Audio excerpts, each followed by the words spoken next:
पांडवों की उत्पत्ति और पांडु का परलोक गमन। वैशंपायन जी कहते हैं, जन्मेजय, अमावस्या तिथि थी।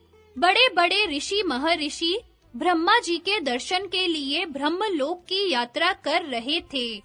पांडु ने उन लोगों से पूछा, आप कहाँ जा रहे हैं? और उनका ब्रह्मा जी के दर्शनों के लिए ब्रह्मलोक जाने का विचार जानकर अपनी पत्नियों के साथ उनके पीछे चल पड़े। ऋषियों ने कहा, राजन, मार्ग में बहुत से दुर्गम स्थान है।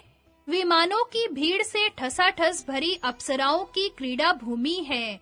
ऊंचे नीचे उद्यान है, नदियों के कगार हैं, बड़े भयंकर पर्वत और गुफाएं हैं। वहां बर्फ ही बर्फ है, वृक्ष नहीं है। हरिण और पक्षी नहीं दिख पड़ते, पक्षी भी वहां उड़ नहीं सकते।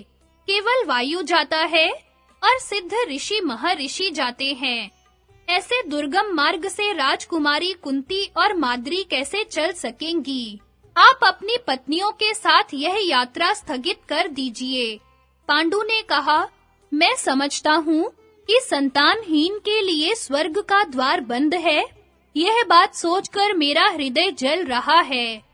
मनुष्य 4 ऋण लेकर जन्म लेता है, पितृ ऋण, देव ऋण, ऋषि ऋण और मनुष्य ऋण।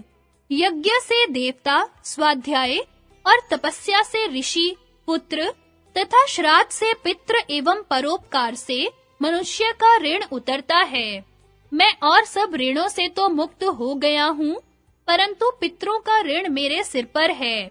मुझे यही अभिलाषा है कि मेरी पत्नी के पेट से पुत्रों का जन्म हो। ऋषियों ने कहा, धर्मात्मन, हम दिव्य दृष्टि से देख रहे हैं कि आपके देवताओं के समान पुत्र होंगे। आप अपने इस देवदत्त अधिकार का उपभोग करने के लिए उद्योग कीजिए। आपका मनोरथ सफल होगा।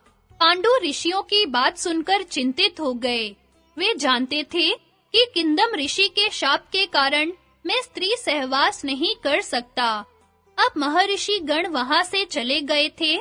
एक दिन पांडु ने अपनी यशस्विनी धर्म पत्नी कुंती से कहा, प्रिय, तुम पुत्रोत्पत्ति के लिए प्रयत्न करो। कुंती ने कहा, आर्यपुत्र, जब मैं छोटी थी तब पिता ने मुझे अतिथियों के स्वागत सत्कार का काम सौंप रखा था। मैंने उस समय दुर्वासा नाम के ऋषि को सेवा से प्रसन्न किया। उन्होंने मुझे एक मंत्र बतलाकर वर दिया कि तुम इस मंत्र से जिस देवता का आवाहन करोगी, वह चाहे अथवा न चाहे तुम्हारे अधीन हो जाएगा।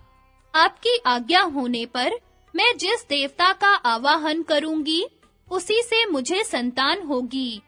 कहिए, किस देवता का आवाहन करूं? पांडु ने कहा, आज तुम विधि पूर्वक धर्मराज का आवाहन करो। वे त्रिलोकी में श्रेष्ठ पुण्यात्मा है।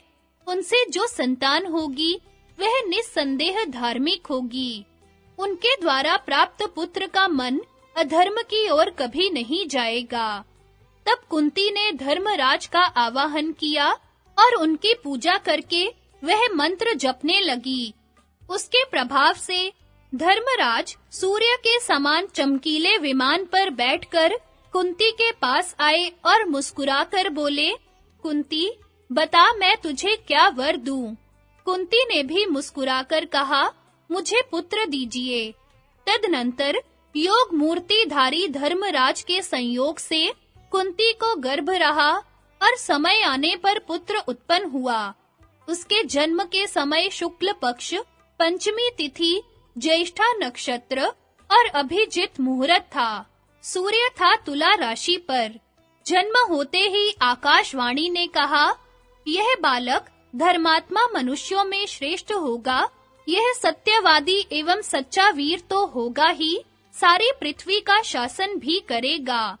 पांडु के इस प्रथम पुत्र का नाम होगा युधिष्ठिर और यह तीनों लोकों में बड़ा यशस्वी होगा।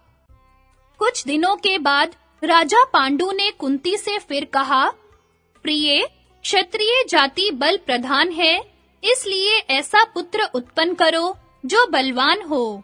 तब पति की आज्ञा पाकर कुंती ने वायु का आवाहन किया। महाबली वायुदेव हरिण पर सवार होकर आए। कुंती की प्रार्थना से उनके द्वारा भयंकर पराक्रमी एवं अतिशय बलशाली भीमसेन का जन्म हुआ। उस समय भी आकाशवाणी हुई कि यह पुत्र बलवानों में शिरोमणि होगा। जन्मेजय, भीमसेन के पैदा होते ही एक बड़ी विचित्र घटना घटी। भीमसेन अपनी माता की गोद में सो रहे थे। इतने में वहां एक बाघ आया। उससे डरकर कुंती भाग निकली। उन्हें भीमसेन की याद न रही। भीमसेन माता की गोद से एक चट्टान पर गिरे और वह चूर-चूर हो गई। चट्टान के सैकड़ों टुकड़े देखकर राजा पांडु चकित हो गए। जिस दिन भीमसेन का जन्म हुआ, उसी दिन दुर्योधन का भी जन्म हुआ था। अब पांडु को यह चिंता हुई कि मुझे एक ऐसा पुत्र हो जाता जो संसार में सर्वश्रेष्ठ माना जाता। देवताओं में सबसे श्रेष्ठ इंद्र ही हैं। यदि वे किसी प्रकार संतुष्ट हो जाए तो मुझे सर्वश्रेष्ठ पुत्र का दान कर सकते हैं। ऐसा विचार करके उन्होंने कुंती को 1 वर्ष तक व्रत करने की आज्ञा दी और वे स्वयं सूर्य के सामने एक पैर से खड़े होकर बड़ी एकाग्रता के साथ उग्र तप करने लगे। उनकी तपस्या से प्रसन्न होकर इंद्र प्रकट हुए और बोले, तुम्हें मैं एक विश्वविख्यात ब्राह्मण, गौ और सुहृदों का सेवक तथा शत्रुओं को संतप्त करने वाला श्रेष्ठ पुत्र दूंगा। इसके बाद पांडु ने कुंती से कहा, प्रिय, मैंने देवराज इंद्र से वर प्राप्त कर लिया है। अब तुम पुत्र के लिए उनका आवाहन करो। कुंती ने वैसा ही किया। तब देवराज इंद्र प्रकट हुए और उन्होंने अर्जुन को उत्पन्न किया।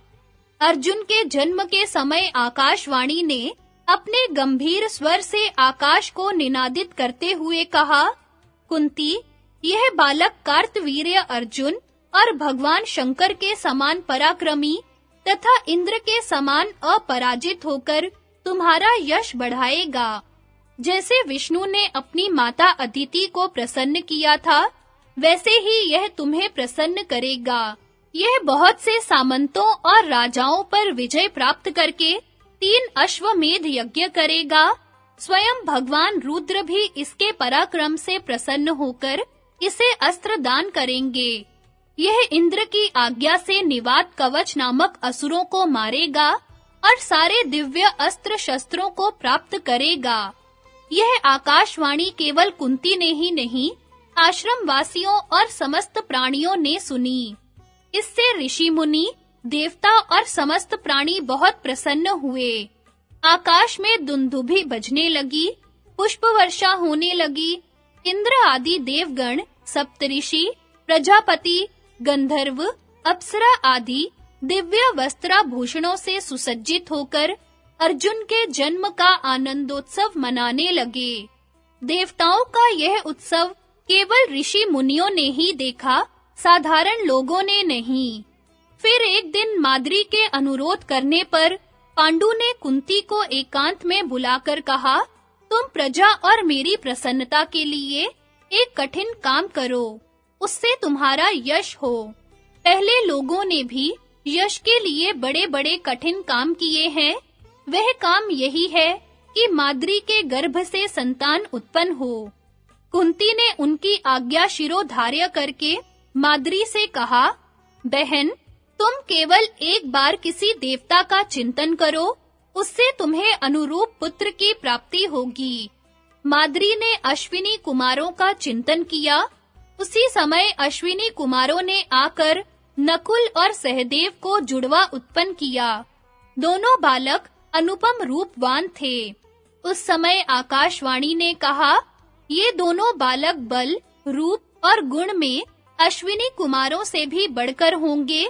ये अपने रूप, द्रव्य, संपत्ति और शक्ति से जगत में चमक उठेंगे। शतशृंग पर्वत पर रहने वाले ऋषियों ने पांडु को बधाई और बालकों को आशीर्वाद देकर क्रमशः नामकरण किया। युधिष्ठिर, भीम, अर्जुन और नकुल सहदेव। ये एक-एक वर्ष के अंतर से उत्पन्न हुए थे। बचपन में ऋषि और ऋषि पत्नियां इनके प्रति बड़ी प्रीति रखते थे। राजा पांडु भी अपने पुत्रों और पत्नियों के साथ बड़ी प्रसन्नता से वहां निवास करने लगे। वसंत ऋतु थी, सारे वन वृक्ष पुष्पों से लद रहे थे। उनकी शोभा देख-देखकर सभी प्राणी मुग्ध हो रहे थे। राजा पांडु उसी वन में विचर रहे थे और उनके साथ अकेली माद्री भी घूम रही थी। वह सुंदर वस्त्र धारण किए बहुत ही भली लग रही थी। युवावस्था, शरीर पर झीनी साड़ी और मुख पर मनोहर मुस्कान देखकर पांडु के मन में काम भाव का संचार हो गया, मानो वन में आग लग गई हो। उन्होंने बलपूर्वक माद्री को पकड़ लिया। उसके बहुत रोकने और यथाशक्ति छुड़ाने की चेष्टा करने पर भी उन्होंने उसे नहीं छोड़ा। वे काम के नशे में इस प्रकार चूर हो रहे थे कि उन्हें शाप का कुछ ध्यान ही न रहा और उसी समय उनकी चेतना नष्ट हो गई। माद्री उनके शव से लिपटकर आर्त स्वर से विलाप करने लगी। कुंती पांचों पांडवों को लेकर वहां पहुंची। कुछ दूर रहने पर ही माद्री ने कहा, बहन, तुम बच्चों को वहीं छोड़कर अकेली यहाँ आओ। वहां की दशा देखकर कुंती शोकग्रस्त हो गई। वह विलाप करके बोली, मैंने तो सर्वदा अपने पति देव की रक्षा की थी। आज उन्होंने शाप की बात जानबूझकर भी तेरा कहना क्यों नहीं माना? माद्री ने कहा, बहन, मैंने तो बड़ी नम्रता और विकलता के साथ इन्हें रोकने की चेष्टा की, परंतु होनहार ही ऐसा था। ये अपने मन को वश में नहीं रख सके। कुंती ने कहा, अच्छी बात, अब तुम उठो, पति देव को छोड़कर इधर आओ।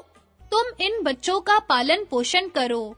मैं इनकी बड़ी पत्नी हूँ, इसलिए इनके साथ सती होने का मुझे अधिकार है। मैं अब इनका अनुगमन करूंगी। माद्री ने कहा, बहन, अपने धर्मात्मा पति के साथ मैं ही सती होऊंगी। मैं अभी युवती हूँ, मुझे ही इनके साथ जाना चाहिए। तुम बड़ी हो बहन, इतने के लिए मुझे आज्ञा दे दो। तुम मेरे पुत्रों के साथ भी अपने ही पुत्रों जैसा व्यवहार करना। मुझसे विशेष आसक्ति के कारण ही पति देव की मृत्यु हुई है, इसलिए भी मैं ही इनके साथ सती होऊंगी। माद्री ऐसा कहकर अपने पति देव के साथ चिता पर चढ़ गई और पति लोक सिधारी।